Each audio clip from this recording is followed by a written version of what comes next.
অনেকের সন্তান হয় না, দোয়া চেয়েছি আল্লাহ তুমি একটা নেককার সন্তান ভিক্ষা দাও। অনেকের মেয়ে বিয়ে হচ্ছে না, আল্লাহ একটা সৎ পাত্রের ব্যবস্থা করে দাও। অনেকের কর্মজীবন নিয়ে আল্লাহ মেহেরবানি করে জায়েজ একটা কর্মজীবন তৈরি করে দাও। আলহাজ শাহজাহান চৌধুরী মাহফিলের সম্মানিত সভাপতি অধ্যক্ষ মোহাম্মদ তাহের সাহেব সহ যত আলেম ওলামা এখানে এসেছে, আল্লাহ তুমি আলেমদেরকে কবুল করে নাও। আমি আবার দোয়া করছি, আল্লাহ তুমি আমার কণ্ঠটা, আমার স্বাস্থ্যটা ভিক্ষা দাও, ভিক্ষা দাও।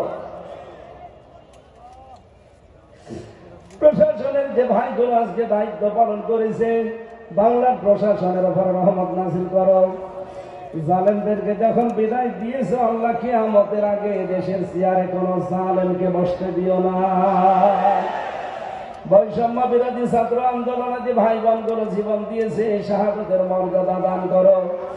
এই চট্টগ্রামের মাটির নিচে যত মানুষ ঘুমিয়ে আছে, এদের জান্নাত দিয়ে দাও। মরহুম পীর সাহেব মাওলানা আব্দুল জব্বার, মাওলানা সিদ্দিক আসাদ, মাওলানা শামসুদ্দিন, তোমার অন্ধ গোলাম সহ যত আলেম এই এলাকা থেকে বিদায় নিয়েছে, ইসলামের খাদেম যারা ছিল, প্রত্যেকের কবর জান্নাত বানিয়ে দাও। এখানে বছরের পর বছর কোরআন থেকে যারা কথা বলতেন, বিশেষ করে শহীদ আল্লামা দেলোয়ার হোসাইন সাইদি, আল্লাহ আমি ছোট্ট মানুষকে তার 3টা বছর তার খেদমতে আমি সময় কিছুদিন পেয়েছিলাম। তার যে উপদেশগুলো পেয়েছি, জীবনের শেষ পর্যন্ত মেনে চলার তৌফিক আমাকে দান করো। তার কবরটাকে তুমি জান্নাতের সুউচ্চ মাকাম বানিয়ে দাও। তার পরিবারস্থ লোকদেরকে, শোক সন্তুষ্ট পরিবারকে তুমি ধৈর্য ধারণের তৌফিক দাও।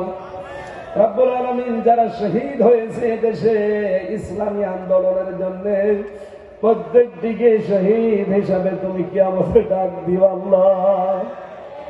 তখন কার কাছে আজরাইল চলে আসে জানি না। রব্বুল আলামিন আমি আবার তোমার কাছে আমার কণ্ঠ আর স্বাস্থ্যটা ভিক্ষা চাচ্ছি। 3টা বছর জালেমের এই কয়েদখানায় আমি বহু রোগে আক্রান্ত হয়ে গেছি। সে ভয়ে কামেলা আজ আমাকে ভিক্ষা দাও।